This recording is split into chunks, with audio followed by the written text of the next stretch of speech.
Good morning, Vietnam! It's freaking cold, and I mean real cold.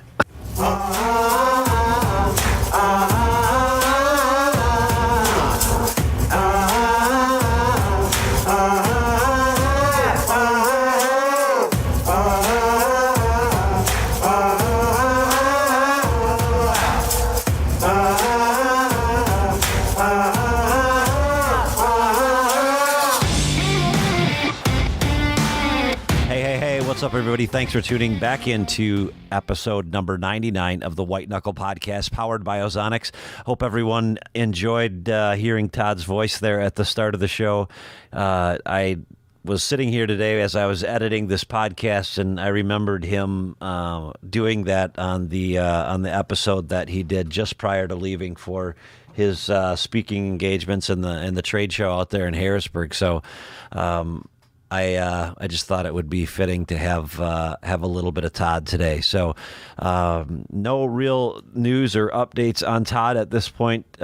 He continues to be in the hospital at the University of Iowa there in Iowa City, and should something come up, we'll definitely let you folks know. If there's any kind of change, we'll definitely let everyone know on Facebook.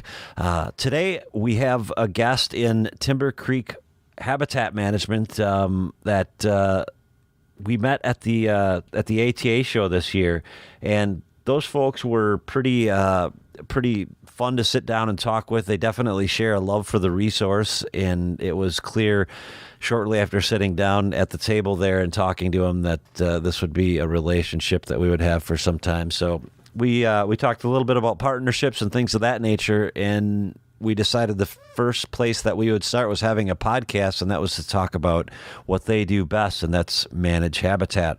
So with that, let's get the show started with the folks over at Timber Creek Habitat Management.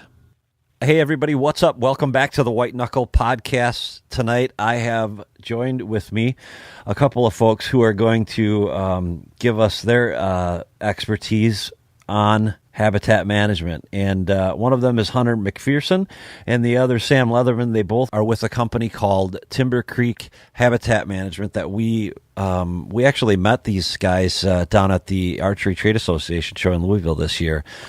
Guys, how's it going? Well, going well.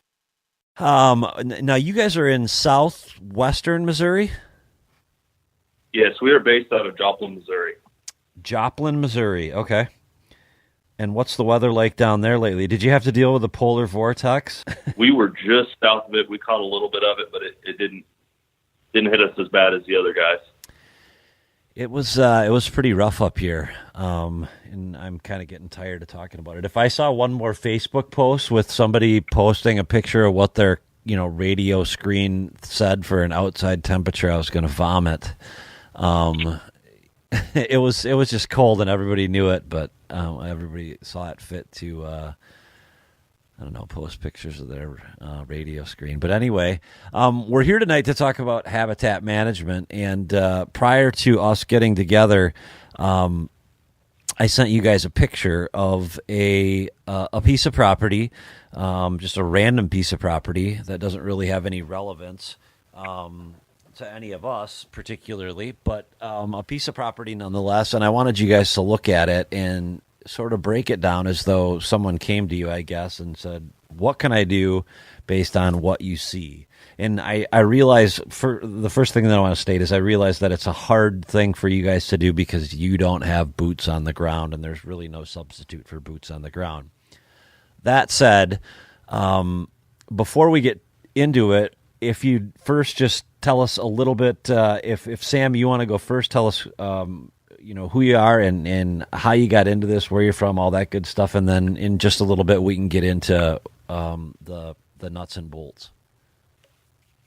Yeah, so I actually grew up over on the East Coast, state of Maryland, and started hunting from a young age. Growing up, once I got to my teenage years, got my driver's license, it became real evident where my passion in life was. And so since I can remember, even in the early teen years, there was nothing in the world that I wanted to do other than hunt work with wildlife, learn to manage wildlife, and do all that. And so for the past 15 years, that career choice has taken me all over the nation, guiding hunts. I currently now run a hunting camp in western Wyoming for elk and mule deer for several weeks out of the year. And then it's taken me to the King Ranch for several years in South Texas. Served as the Midwest director for the Quality Deer Management Association for several years. And in that period of time, also got a wildlife degree from Southeastern Illinois.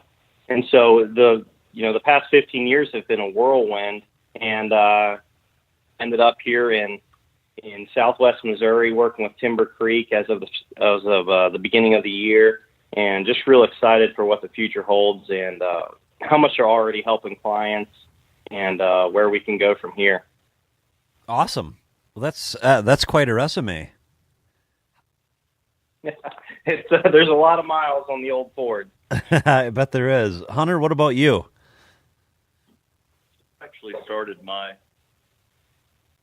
career in guiding out of high school. I did that for 3.5 years.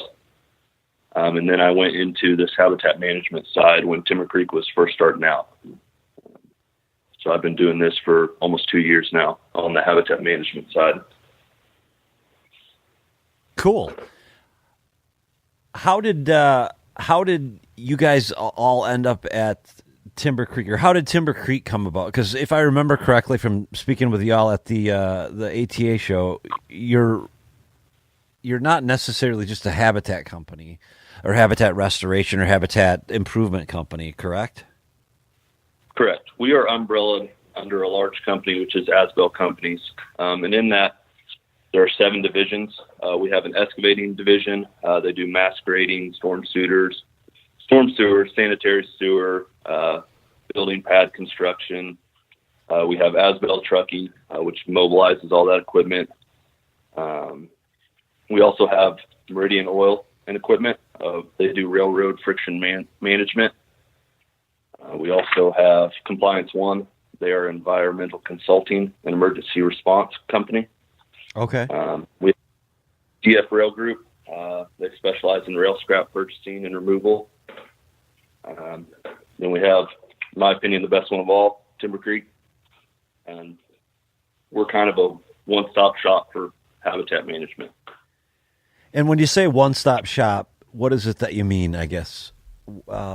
If you can let our listeners know. Yeah. So we do anything from lodge construction, ponds, marshes, timber stand improvement, food plots. We also sell blinds, install blinds, fencing, roads. I mean, you name it, we more than likely do it. Really? And that's really focusing, especially on the hunt side. I mean, Timber Creek does everything from build dirt bike tracks to anything. If you buy a piece of recreational ground, from the time you buy it, no matter what you're wanting to do with it, because we're umbrellaed under those other companies, we have the resources and the equipment and the knowledge and manpower to make anything that comes to a recreational property to make happen. And so that's been one of the real interesting parts on my side, coming from just a sole wildlife background to, now there's this company that can do anything. I don't know that they've had a landowner yet make a request that Timber Creek couldn't make happen in-house. Well, that's pretty cool. I mean, it's nice to be able to have that to fall back on. It sounds like you've got a lot of people behind you. It's nice when you're talking to a landowner and just in passing, they, hey, someday I'd like to build a pond or a lake here or something like that. And you'd be like, oh, we've got the bulldozers. We can have them next week. It definitely brings a whole new element to the game. How often, actually, let me save that question. So real quick, let's get to this piece of property that I had shown you guys. And, it's an 88 acre parcel. There's a small homestead on the far east end of the property. 33 of those 88 acres is tillable. You've got a Class 1 or Class A trout stream going through it that I think I blocked the name of. Yeah, I did. Good enough. I blocked the name of, but it's a Class A trout stream. So you've got a considerable amount of lowland, and then a small amount of what I would call upland. The line I drew on the north end of the property, which is where the creek goes through there, is actually, I shortened up the boundary a little bit less than what I needed to. It actually goes about another inch farther to the north, and it would cross where that other little blue mark is there that I notched out a name of the creek, I think, that was there. So you've got probably, in terms of habitat, you've probably got more lowland than you've got, I don't know, highlands. At least it gives the appearance of that. But take it away from here. When you guys look at this, let me just say the reason that I picked this property is because a lot of people, aren't buying a 3, 5, 800 acre piece of property. That's a good chunk of change, as you guys well know. And 80 acres seems to be it seems to be a good number, a reasonable number. Still, going to touch close to. Good Lord, I don't even know what it would go for. 350 to 400,000 in this part of the world. It's a lot of money. But I'm curious to know we know some real estate agents, or anybody that's spending that kind of money down here in Missouri that can get you some more ground. Good to know. Good to know. So I'm curious to know, as you guys look at it, keeping cash flow in mind, because let's just assume, and I don't know, but let's assume that you're going to get $150 an acre, and when I say $150, $150 an acre per acre of ag land that you lease out there. It's good dirt. Let's put it that way. Yeah. So there's some cash there, but also let's assume the person is a hunter and they want to manage this property for hunting. What is it that you guys would recommend? What jumps off the page? Mm-hmm. Yeah, so you're right. This is pretty typical of even a lot of the properties that we've been on so far. We just looked at a property for a client 2 days ago that almost really resembles very similar as far as the creek flows and everything like that. When we show up to a property, the very first question, that I'm going to be asking within the first few minutes of us initially meeting on a property, what the landowner's goals are. A turkey hunter's goals is going to be a little bit different than, say, a deer hunter, or maybe the guy loves rabbit hunting and has rabbit dogs or upland birds or anything like that. So anytime we meet with a client and landowner, first thing we're going to do is find out what their goals are. It doesn't do them any good for us to sit down here and come up with this elaborate scheme, and they go home and tell the wife that this is a great idea, but this is not at all what I want. And so first thing we're going to do is find out what their goals are for the property. And then, you mentioned it, that this is really good tillable ground. And, we want to find out what the budget is. We all love deer hunting and turkey hunting and everything else. But, real world, everybody has bills. And so it's one thing for us to take that 33 acres and give them a plan to turn it all into habitat and native warm season grasses. But, if they've got 2 kids in college, that makes a big difference. That income is really important. And so first thing we're going to do is find out what their goals are and what their budget's looking like. And I want to kind of follow up with that it doesn't take a lot of money to be a steward of the land and to improve your property for habitat. And, you can put a good old-fashioned elbow grease and a couple hours with a chainsaw or, a little tractor or anything like that. You can definitely improve property, with what you have. Absolutely. So Go ahead. Well, I was going to say, as far as anything jumping off the page straight at us, I think no matter what the landowner's goals would be, one of the big things that I would know just from looking at the aerial, I'm real big on screening. Anytime you're doing a project, and I noticed they're kind of like where it starts to turn.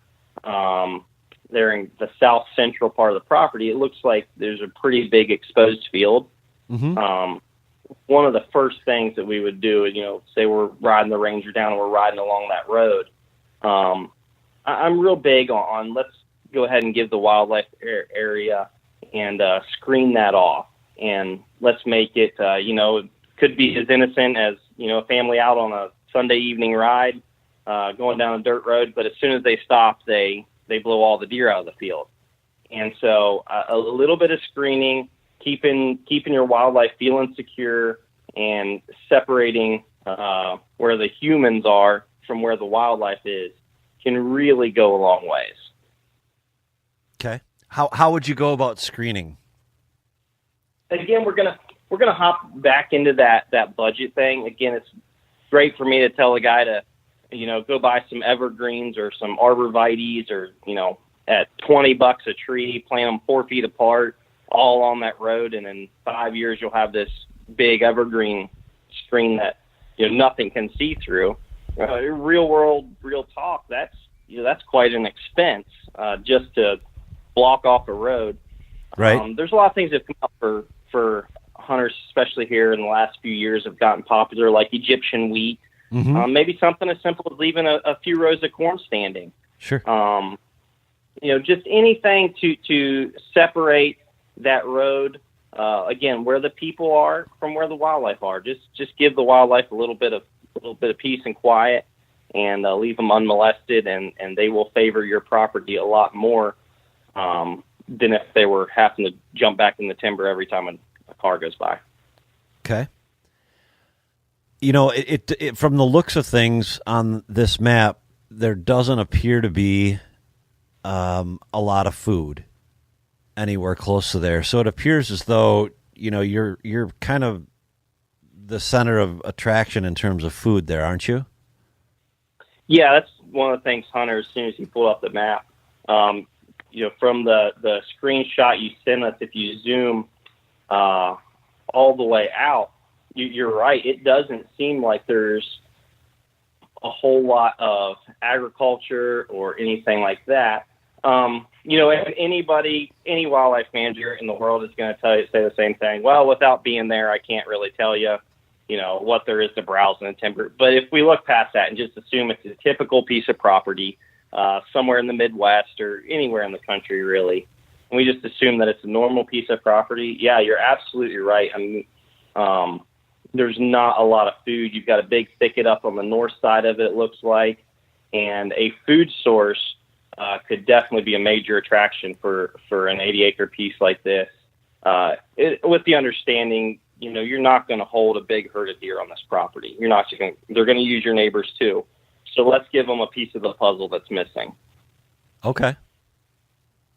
Gotcha.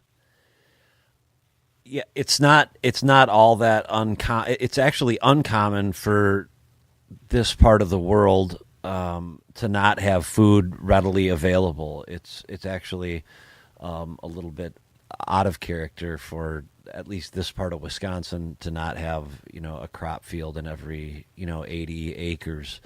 It just so happens that this creek lends itself to a lot of lowland, and that's probably why there's not a whole lot of ag around there anywhere. When you see a whole lot of lowland like that, what are the things that you guys look at doing? Like on this piece here, again, we're not trying to manage the deer, 365 days a year, trying to hold them on this 80 acres. You would get so overwhelmed on trying to do something like that. So we would step back and say, hey, let's look at what we can do. From managing a herd standpoint, let's focus on deer season, and when hunters are in the woods and everything like that, let's try and have the highest number of deer throughout the year using our property during the hunting season. This gives us a better opportunity to manage the bucks that are harvested. Obviously, if the deer is standing on your property, your neighbor shouldn't be shooting them. And, turkeys and everything else like that. If you can hold these animals, whatever your target animal is, during the hunting season, you can then make better management decisions as far as the numbers and what animals are be taken off the property. So when we start looking at a food source on that topic, we would really be focused on that late fall, where the food plots are region prime there in the late fall, especially during the rut and times like that we can hold as many deer as possible during that period of time. And not that we're trying to screw our neighbors out of anything, but just so that we can make the best decisions we can when it comes to harvesting and what the potential is in the area. Gotcha. Makes complete sense. You mentioned earlier, you're not going to be able to hold them 365 days a year, and you're right. You're not. I've walked this piece of property once, and there's a ton of turkeys on it this time of year, and there's a ton of deer on it this time of year, like you said, and that's because those two fields are cornfields right now, or picked cornfields, I guess, but there's still plenty of food out there for them. So that's going to attract a lot of deer. I guess what I'm curious about is there a happy medium for you guys when it comes to looking at a ratio of cover to food? If we took money, let me ask this: if we took money out of the equation in having that cash flow coming in from the rental of the cropland wasn't an issue, how much of that 33 acres would you leave in food, and how much would you turn into? Well, I guess answer the first question, and then I'll go on to the second question. Yeah, so anytime we're looking at the food and cover ratio, we really need to kind of zoom the picture out and see what's in the area. We talked about we know we're going to have to share the wildlife that's on this property with the neighbor's property. Mm-hmm. So let's zoom out and see. So it's easy to say, I've got 80, I'm going to do a quarter of it in food. Well, that's great for your 80 acres, but especially nowadays with the advances in GPS and tracking collars on deer and everything, and we can see just how big a range whitetails are using, we start to realize that maybe our little quarter of the 80 acres might be great for our 80 acres, but it's such a small percentage. It's only 1 or 2% of the surrounding area as far as feeding the wildlife. And so just from what we can see here on this picture, if money wasn't an option, we would put a lot of food in here. And we would put a variety, simply because as far out as we can zoom, it doesn't seem to me like there is a good year-round food source. There might be some ag fields, but nowadays, with the advances in farming technology, there is some food left. But once those combines run over a piece of property, especially if it's a bean field or something like that, it doesn't take very long for that to just be a naked piece of dirt with very little value to wildlife.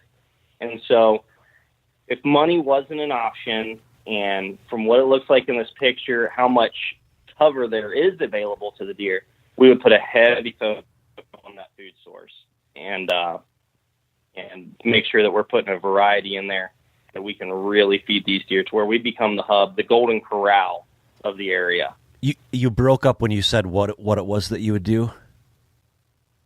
Oh, we would put a major focus on the food. Okay. Our goal would become, the local diner or the golden corral, where every deer inside this picture that's utilizing all the cover surrounding this, where the main food source in the neighborhood. Gotcha. Okay. And say this property was flipped, say there was a lot of agriculture around the area, lots of food sources, or we've even seen some by subdivisions, and the deer were feeding in the subdivisions from the clover growing in people's yards and their flowers and all that stuff. If it was flipped, we would put a heavier emphasis on the cover. But looking at this piece of property, it looks like there's a lot of places for wildlife to hide. It looks like, there is thick cover 360 degrees around this property. So let's find the weak link, and let's find what's missing, and let's give them that to its full potential as much as we possibly can. Okay. One quick question, and then we'll get back on the topic. How, everybody wants trees, right? Everybody wants, they would rather have, it seems to me like when I talk to people, they would rather have 300 acres of timber and, no open spaces. And so therefore they place an order with a DNR in February for, 10,000 white pine, and they plant white pine. How much value does white pine have? We know it doesn't have a lot of timber value today, at least in this part of the world, in Wisconsin. How much value does certain trees have to wildlife versus others? Yeah, so down here where we're at, down in Missouri, we get involved in a lot of timber stand improvement. And this is something that I go over with every single one of our clients. If they have timber on their property, we walk through the timber and we assess what they have. You mentioned the white pine and everything like that. And if we look at it from, just an open mind and look at what wildlife are using, yeah, it can provide some thermal cover and just some bedding area. I've never seen a deer eating a white pine needles. I've never seen that. I've never heard of it. No, me so either. How much value are we really, how bad do the deer really need a place to lay under a pine tree? How often is that a necessity? How is it going to help us in the long run when we're giving up that canopy, that area, that dirt, and that sunlight to a white pine tree, and how much value is it bringing to us from a wildlife standpoint? Gotcha. And down here, it's not so much maybe the white pines or anything like that, but we have a lot of species of tree that have zero timber value, like hackberries or honey locust, hedge, even some maples and things like that. And you can go on down the list of all the different tree species that aren't going to ever make a dollar from a logger or a sawmill. And you've got these big trees soaking up all this sunlight, and you walk through and it might be a beautiful forest, but there's no browse down under the ground. Nothing can grow because sunlight isn't making it to the forest floor. The tree's never going to be worth anything on the market.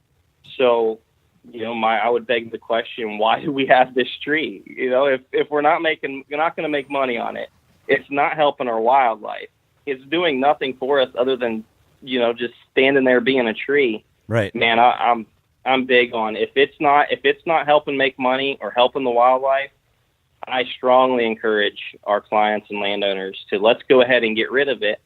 And you might cut down a white pine or cut down a hackberry tree down in this area, and the next tree to grow up might be a big, beautiful oak. Mm-hmm. Obviously, you're going to have some time in there, but there, you don't know what's in that seed bank. So let's get rid of something that's not helping us, short term or long term, and let's go ahead and get rid of it, and let's improve the property all around. Let's chase these species of trees and shrubs and brush are actually going to help us as hunters and wildlife managers, and also, hopefully down the road for our kids or grandkids, maybe they can get a paycheck off of it. Right on. So, just for fun, since I did walk this property, on the western side, you can see there's a railroad tracks there, right? Oh, yes, sir. And then as you go to the east, you'll see. So the first, there's actually a little bit of standing water in there. You can see the algae is a little bit of light green.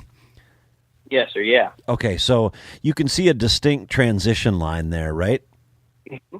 So that's where the pines start, the white pines, and then they go out. I think it's probably close to 120 to 130 yards. Is that something that you would look at on this particular piece of property and say, okay, I guess, is there an opportunity there? Yeah, to improve, absolutely. And again, this comes down to, this can get a little difficult when you're with a client and landowner and you walk in and be like, hey, this is worthless, let's cut it all down. That's careful how to sit on that. And I'm not going to say that those pines are worthless. They are providing cover. I'm sure they see the deer bed in there a lot. And every time they go in there, they're kicking deer out. And so it's a lot harder to convince them. The mindset that I would try and emphasize is, yes, we're providing cover, but can we provide better cover that provides something else? These deer bedding in these pines, they have to go somewhere else to get food. And yeah, we have the ag fields right there beside it, but there's nothing to keep them from walking across the road and eating the woody browse on the neighbors or anything like that. If we can create the same quality of cover and also have food mixed in there, something that's providing more value to the wildlife than just a place to lay down, right? Then I would say let's consider that and let's talk about it. Okay, I'm gonna go off in a direction that I hadn't planned, which is the beauty of these podcasts. We can kind of do what we want. Having walked this property, if I was going to own it, I would look at it and say, it's 80 acres. I'm going to pay, let's say, $400,000 for it because that's an easy number, and I just don't know that I can shoot a big deer off of here every year because I don't know that I can hold it. So one of my goals is going to be creating as much cover as I possibly can to hold as many deer as I can, because is it fair to say that if you create it, they will come? Actually, a gentleman that I talked to once had this analogy. If you make a pretty bedroom, more ladies are going to want to spend more time there, and with ladies come guys. Is that particular piece of pine trees an opportunity to do something like that? Oh yeah, absolutely. Okay. That's the area that right now that is solely cover. That is what that is serving. That's what it's contributing to our wildlife, is that it is cover, but that's all that it is. And that's all we're going to get out of it. That's all we're ever going to get out of it. And when you look at 80 acres, I don't know how big. I'm guessing that's probably probably a 5 to 10 acre little piece there. Yeah, it's just if I was just about 5.5. If I bought that property today and it was me, and I look at it, and I'm planning on spending the rest of my life here, and I want to have the best hunting opportunity I can, I would look at it with the mindset like, okay, we'll split the difference. We'll call it 8 acres. Mm-hmm. Here's 8 acres, and this is all that I am ever going to get out of this 8 acres is cover. I'm never going to get any food here. This is what it's going to be for the rest of forever. Sure. Is there an option, am I open to the idea of not to remove the cover, but let's put some cover in there that does more for us? Let's get some cover that also has some food mixed into it, as far as browse goes, or maybe we plant some oaks in there and they start dropping acorns, and, young oaks, it takes them a long time to grow. And so we can provide some really great cover, almost equal to what the pines are doing, as well as giving them some food. And so they're not wandering across over the neighbor's property, and they're just sticking right there. Okay. Makes complete sense. And the reason that I ask that is because, walking through it and looking at it reminded me of part of the property that I owned at one point in time. Was about the same size, and it was like a city park in there. It was really good for for nothing. It was a good place to sit because it was a transition area, just because of the way the property set up in that particular instance. But other than that, I didn't see it as really of any value to anything. Sure, Yeah. There were squirrels and stuff running around there, but they'll run around in anything. So, what would you do? Would you don't want to go in and clear cut it all right off the bat? Is there a means of progressive improvements that you could make? Yeah. Oh, absolutely. And to specify, because I know somebody is going to be listening, and they've killed 4 Boone and Crockett bucks in White Pines. And, they're going to say, oh, these guys are full of, Right, exactly. Yeah, it's not that deer aren't using this and that they won't use it. They're not avoiding it. It is definitely contributing, and it's definitely providing cover. We're just looking at, is there better options, especially if I'm going to be here long term. If this is a short little lease or a lease that doesn't have a long-term agreement and I could lose it, I'd probably just leave it the way that it is and make the best of it. But if it was somewhere that I was putting down my roots and I own this property and I was planning on keeping it, I would want, every square inch I possibly can to be the best that it can possibly be. And so we just, we might want to look at some better options there. And how I would start that is, just a couple hours with a chainsaw, maybe an hour chainsaw, and just clear out a little area. Let some sunlight get through the canopy and get down to the ground, and let's see what comes up. There might be some really great trees, shrubs, when little Tweety birds are flying all over the place eating seeds, and they come there and they poop the seeds out, and those seeds sit there for years dormant in the soil. All they're really looking for is a little bit of sunlight. So Let's give some sunlight and then maybe step back for a year and see what comes up. And then make our decision from there. And then if, what comes up is good, then we go out and take a little bit more out and give some more sunlight and see what comes up there. If what comes up is bad, then we, make the decision, okay, do we want to continue undertaking this? Do we want to keep fighting this battle? Do we want to spend the money to transplant and plant some more quality trees in the area? But the first thing you would want to do that, like I said, just one tank of gas and a chainsaw and a couple hours is just get some sunlight down, hitting the soil and see what comes up. And then let's make the decision from there. Gotcha. Okay. That makes sense. First of all, let me ask this. Is there anything else that you want to cover related to that particular section? For that little part, I would want to look at, from a hunting standpoint, I'd really want to look at right there around that pond. I don't know what it's like. You've been on the property. Man, that, from a hunting standpoint, that really jumps out at me as a nice little pinch point, especially from an access standpoint, close enough to the road. I think you could, if I was a hunter and I was looking at this, that little pond is a glowing pinch point. As far as, because in my mind, when we're helping landowners and planning out property, especially for deer hunting, where a deer can't go or can't walk, matters to me just as much as where a deer can walk. And so if that pond jumps out to me from a hunting standpoint, that, hey, if a deer can't walk across that pond, we've got a nice little pinch point there. Yeah, I guess I've never, out of the 100 podcasts that I've done, I've never heard anyone put it that way. And there's really a lot of truth in that statement. It's as important to find out where they can't walk as to where they can.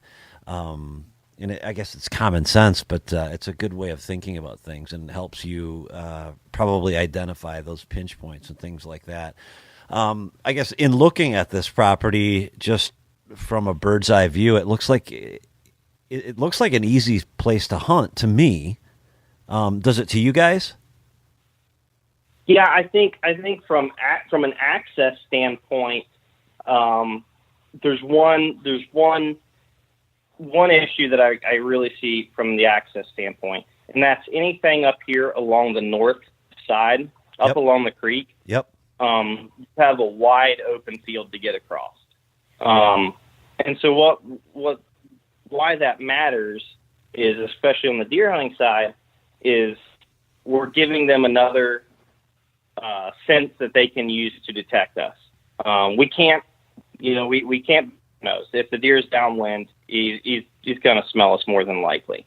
So let's take that off the table from an access side, and let's just imagine. So now we're just down to hearing and sight is how they know that we're there, and we are giving them several hundred yards in all different angles to catch us walking across and getting into any of our tree stands or hunting spots on that north side. So one of the first things I would do if this was my property is I would try and get either a planted screen along that north side to visually take it away. If they hear me, it is what it is, but let's take at least one way that they can know I'm there. Let's take that out of the equation. So I'll either plant a screen or get in there with a chainsaw and let's create some serious blocking. Let's do some heavy edge feathering. Hopefully, it grows up thick and nasty and you can't see out into that field from the inside or see inside from the outside of the field. And hopefully that would be a couple of options. And that's something from the access standpoint that I see is getting across that field. Do you guys oftentimes use Egyptian wheat to accomplish that? I've heard of a lot of people doing it. I have a couple buddies that they plant it every year religiously, and 8 out of 10 years it comes up great, and every once in a while they get a horrible windstorm, and their whole season is wrecked because they only have 2 stands and they rely on these screens to get into the stands. But do you guys use or prescribe, if you will, Egyptian wheat for that a lot? Yes. Okay. Yes, we do. And for that purpose right there, mainly it's for access. Just separating human intrusion from where the wildlife should be at.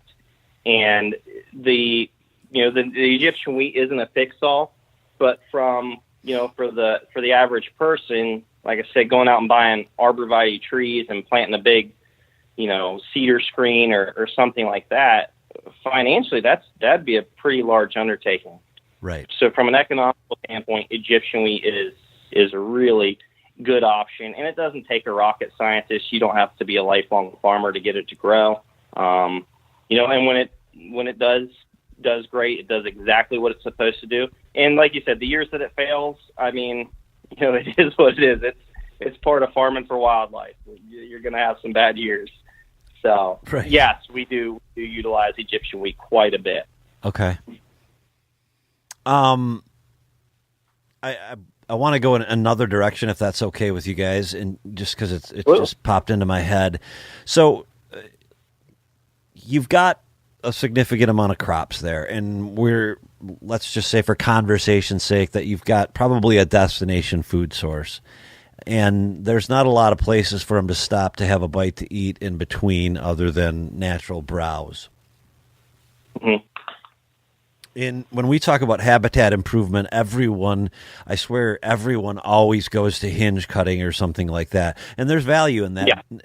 But we could spend a whole hour just on hinge cutting or just timber stand improvement overall. But is there anything... because you guys are hunters, is there anything that you would do?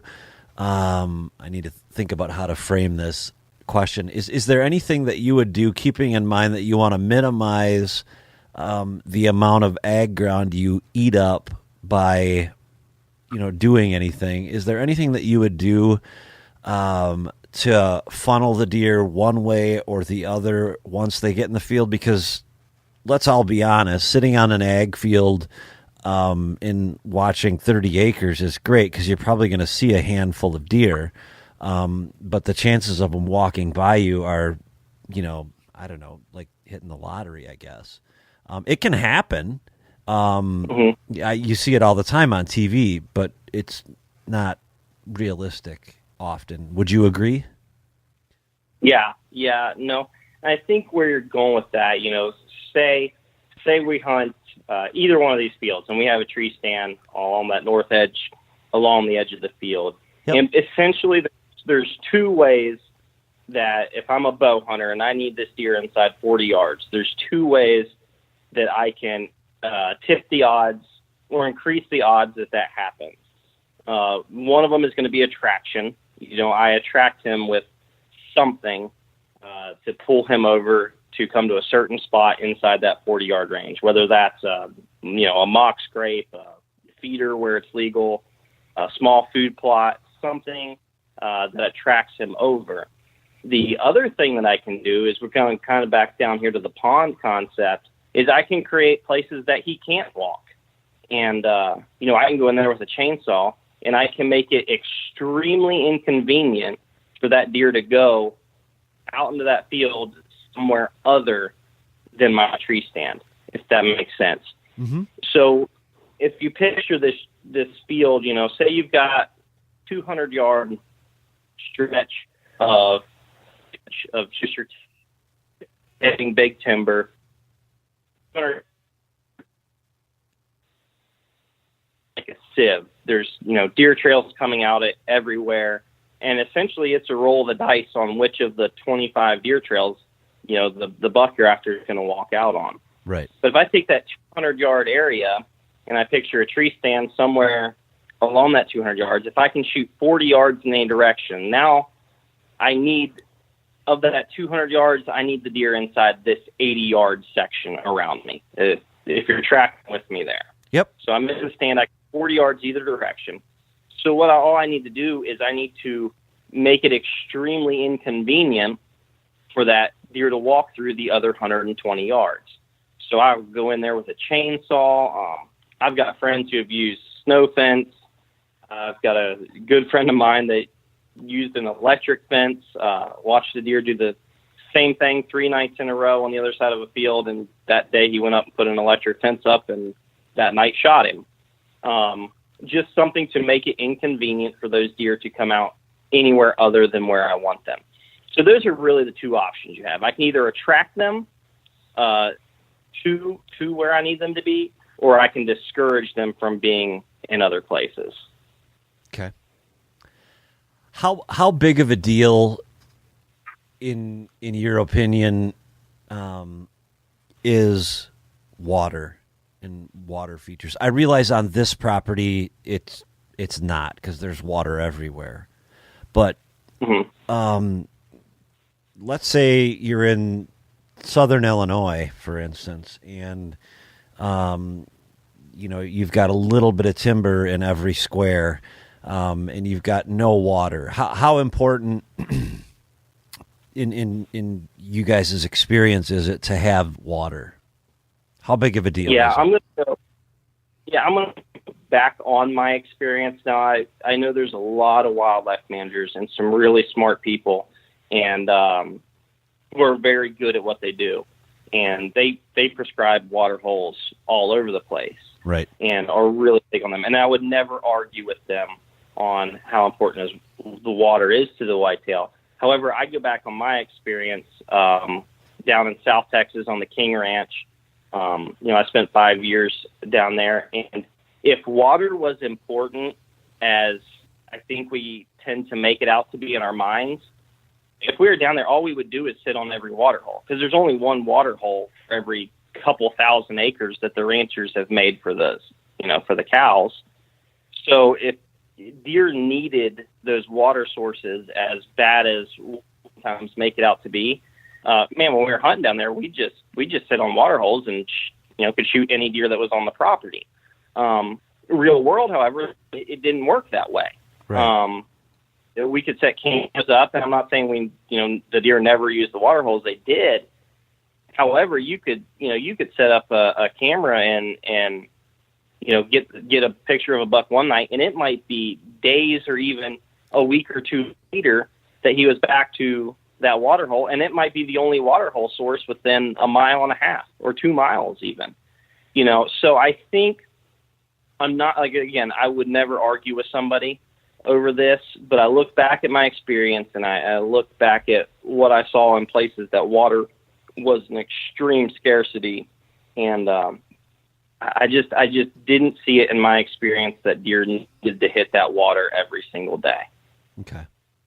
I see so many posts on social media, somebody buying one of the baby pools at Walmart or wherever, and, they, bust their ass for a day digging a hole in the ground, and they put it in the ground, and they've got themselves a water hole. And I guess I don't see many pictures of, guys or gals, with a grip and grin next to the baby pool.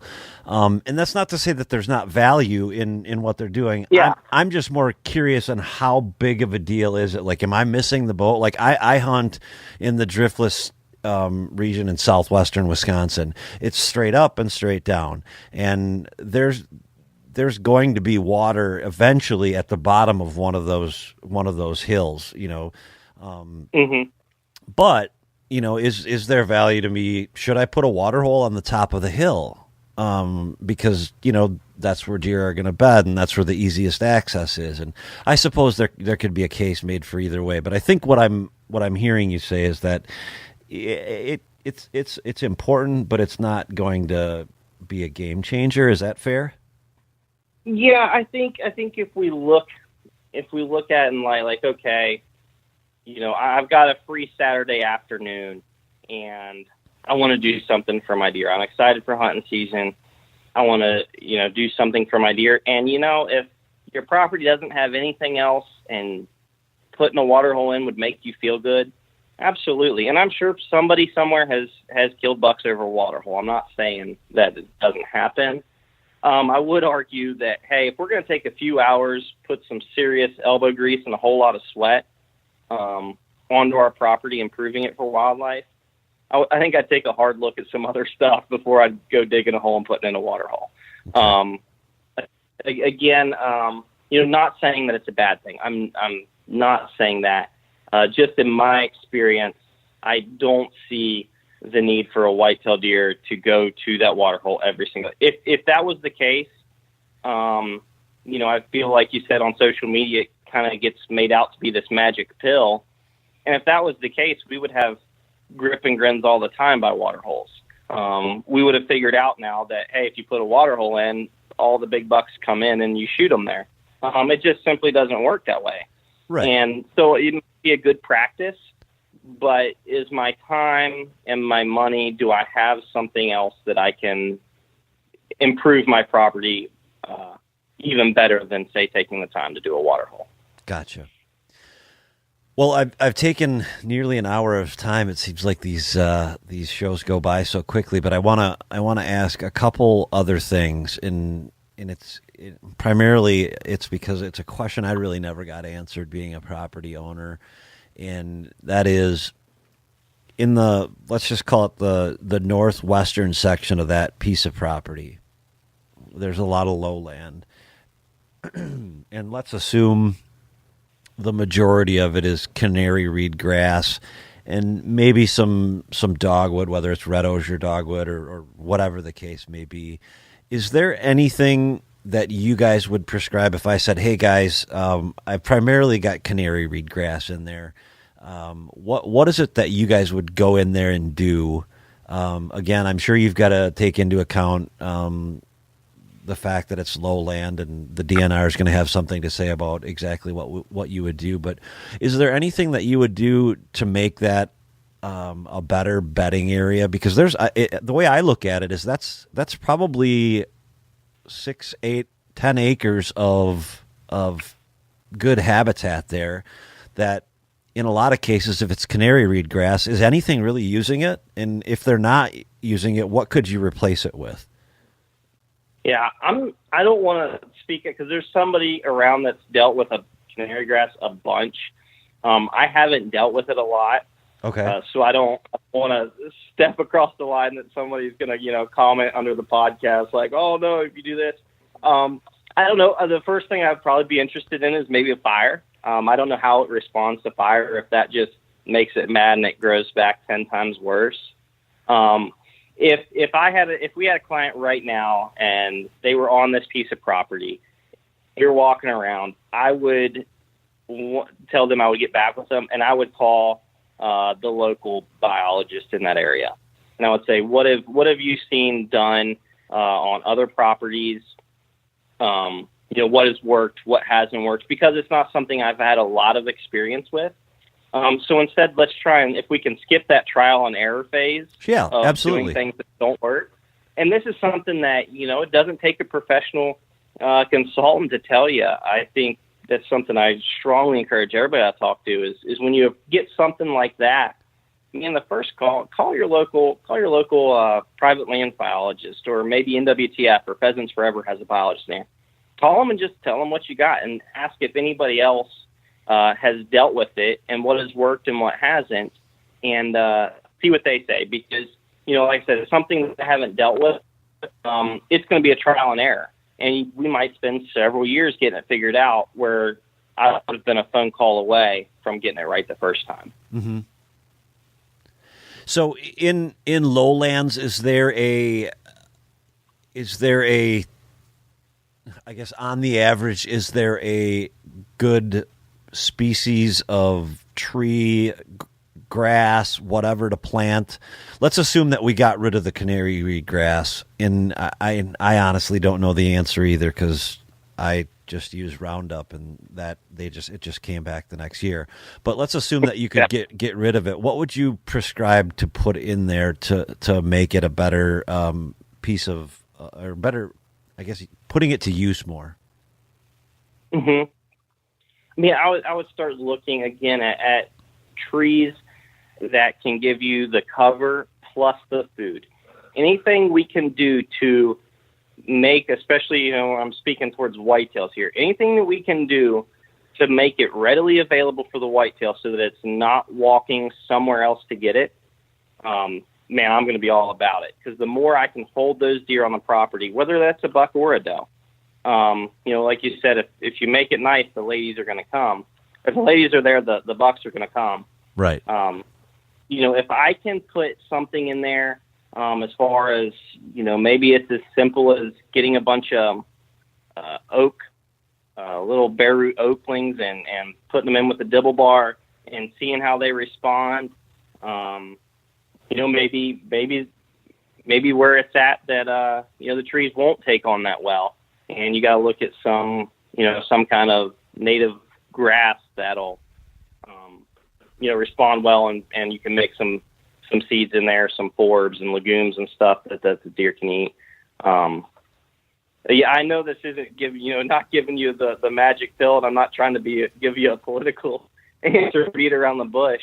But it really does come down to, how much money you're willing to spend and how big of a difference you want to make in that area. I would do kind of like the same with the white pines. I would talk to and find out if anybody else has dealt with this in the area and what they've done, what worked, what didn't work. And Sure. Then I would start small scale. Let's not take on 5 acres and, go through a trial and error period on the entire piece. Let's cut out a little half acre and let's get that right first. And then let's build on that and let's keep growing. And, eventually, as the years go by, you end up with a really beautiful stand of something better than what was there. One maybe not final question, but I'll let you guys fill in the blanks here if you've got some stuff afterwards. But one thought that I had as you were talking and you had sort of alluded to it is a lot of times when we as hunters are thinking about improving habitat, we're always thinking about holding the bucks. And it can that be sometimes a mistake that we're making? Everybody loves to have, summertime pictures of, huge bucks with, great velvet pictures and all that stuff. But is there a difference between habitat for bucks than does, or is it just all the same? Yeah, I think each bucks and does would probably prefer a little bit of difference. I will say that on my properties that I personally hunt, my entire focus is having as many does as possible there during hunting season and during the rut. there's a lot of debate around that. And, I worked for QDMA for years. They've got some great articles on reasons why you should fill your doe tags early. From my approach to it, say I have 10 does on my property that are going to come into heat during the rut, and say a buck locks onto those does for 48 hours to get them bred. They're chasing them, they get them locked down, and they get that doe bred. Say that takes about 48 hours. If I have 10 does that are using my property during the rut, I have 480 buck hours on my property during the rut for them to get those does bred. That's a lot of opportunity for me to find a decent deer, get on a decent deer, and get that deer killed. Again, like I said, it's highly debated. A lot of people will, they talk about the intensity of the rut if you have too many does, and I'm not disagreeing with that. You need to keep your herd somewhat balanced.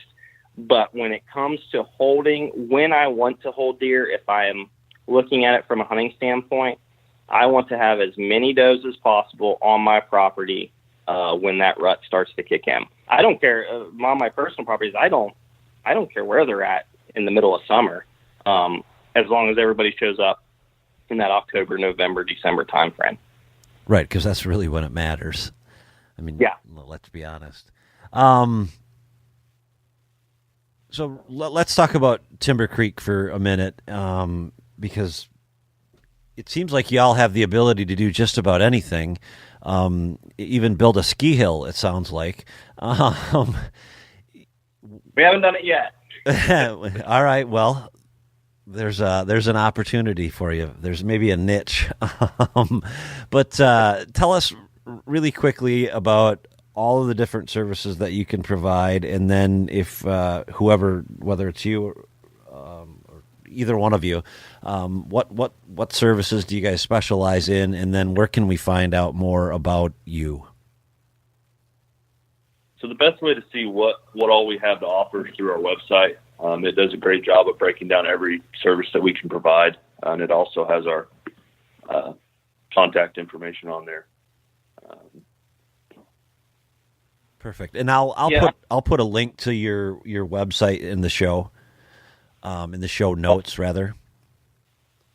Yeah, and I think if the average day that we're showing up and we're sending our crews out and getting all our guys lined out, most of what we're doing is stuff with the equipment. When we do a lot of food plots, a tractor and a Genesis drill or whatever kind of planter you choose to use, there's a lot of people that have that, and we still do quite a bit of food plots. But most of our stuff is with the bigger equipment that we can make a big change to hunters' properties. That, and I would say that, and probably the timber stand improvement. Those are the two things that on the equipment side, say a guy wants to make a duck marsh, and building levees and having the water pumps to pump water in and develop that duck habitat isn't something the average Joe just has laying out in the garage. Same way with clearing trails and establishing new food plots on big timber tracts. Again, most guys don't have bulldozers and skid steers and all that kind of equipment. So that's what a lot of our work is, as well as most guys who own land own a chainsaw. However, if they walk into the timber, there might be 10 species of trees and they can name 2 of them. And so you end up sitting there staring at trees, wondering if it's a good tree, a bad tree. Do I cut it? Do I not cut it? And so we get our crews in there and we make sure that we are doing good things for wildlife, and then also the value of the timber, making sure we're trying to increase it so down the road the landowner can get a payday on his timber. Right. Okay. Any final thoughts? I don't have anything. No, I don't really have anything. I feel like I've talked an awful lot. Well, that's why we had you guys on. One final thought that I have is that, we said y'all are out of Southwest Missouri, but you have the ability to really go anywhere. Correct? Correct. Okay. So, Our company, the way that we're set up, we do travel all over the country doing this stuff. It's not just a Southwest Missouri deal. Cool. Okay. Well, what's the biggest mistake? I'll end with this. What's the biggest mistake that you guys see landowners making when it comes to trying to improve their habitat? Ooh, improving their habitat? Yeah. Habitat side or from the hunting side? I was hoping you were going to say hunting because that was going to be the easy one. Well, yeah, absolutely the hunting side. What's okay, so let's say from the hunting side, it's going to be human pressure.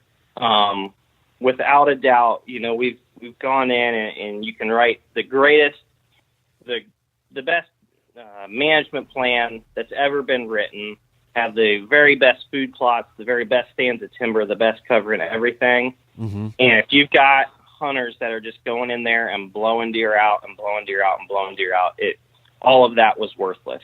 We talked earlier about, the nicer you make the bedroom, the more girls are willing to do it. Well, if you got a pit bull in the really nice bedroom that's barking and growling at them every time they go in there, it doesn't take long for them to learn not to go in there. Right. And so, without a doubt, hunting pressure can destroy a really, really good piece of property. So I would say from a hunting standpoint, we see it over and over again from doing trail camera surveys and postseason logs and everything that we see. The start of the season was hot, and then the guys hunted every single day for a month straight out of the same tree stand, and the wind's blown all over the place, and now his sightings aren't anything. No trail cameras are going off. And so we see that time and time again, that human pressure reduces hunting opportunities. I would say on the habitat side, I don't know. What do you think, Hunter? I would say having someone with equipment come in that doesn't have a habitat mindset. Oh, that's a good one. That just comes in with the dozer and runs wild without taking a step back and looking at the habitat. Yeah, that's a really good one. We get called in a lot on properties, and Uncle Bob owned a bulldozer, and they went in and pushed a food plot in, and they destroyed, the whole ridge top of black walnut and beautiful white oaks. Ooh, that's expensive. And, and everything else they left was a sugar maple and, a honey locust and, right. And so we've seen that quite a bit. Yeah, that's a good one, Hunter, is instead of jumping all over it and having, do something, make sure that you know exactly what you're wanting to get out of it and what you're doing to the land and what the ramifications are down the road. Gotcha. Because we do get on properties and, someone else has come in and made manipulations, and it's beyond our ability to correct it. Okay. I can see that. If you guys ever get in this area, one of my lifelong dreams is to run one of those Fecon mowers. Can I please just have a couple hours in one of those? Absolutely. And if you ever get in Southwest Missouri, we've got all kinds of big toys you can play in. Oh my God, those things are awesome. I just sometimes I'll go on YouTube when I'm bored at work just to watch one of those videos of those things tear apart a maple tree or something. Yeah. Really quick, Hunter, if you could tell us what your website is. It's timbercreekhabitat.com. timbercreekhabitat.com. And again, I'll put that in the show notes.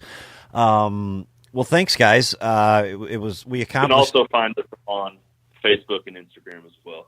Okay, perfect. And just under Timber Creek Habitat Management or Timber Creek Habitat Management on Facebook. Okay. In Instagram? And there's Facebook on the website as well. Okay. I'll put links to all that stuff in the show notes.